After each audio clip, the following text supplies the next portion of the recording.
Still know who's number one in this division, but now a title goes back to Japan on what we think is a highly questionable decision, and Mickey Roman maybe is a contender for other big fights. It's an unusual situation.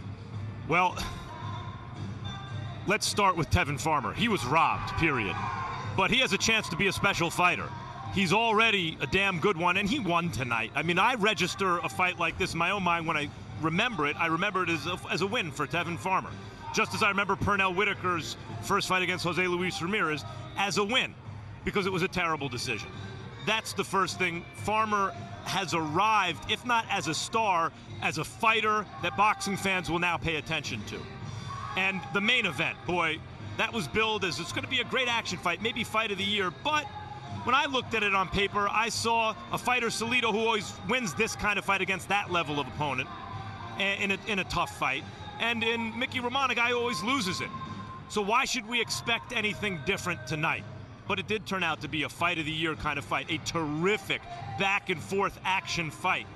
And I think for an old warrior like Orlando Salido, the reason he could succumb in the end, where he just didn't want it anymore, he had the fight beaten out of him, is he can accept that from a fighter like Roman, because Roman is worthy of the win, because he reminds Salido of himself in many ways.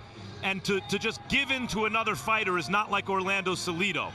But I think he felt that he could accept that from a fighter like Roman, who is now among the best action fighters in the world, because he's always in a great fight. But what he just showed is that he can actually win that great fight, that the new trainer, the new nutrition, all that stuff actually did make a difference, that the sense of urgency at this point of his career did make him a better fighter, and he is now an action fighter to be reckoned with. He's not just going to show up and give you a tough fight. He might mess around and win. A tumultuous night in the 130-pound weight class. Another great night of boxing in what has already been a terrific boxing year.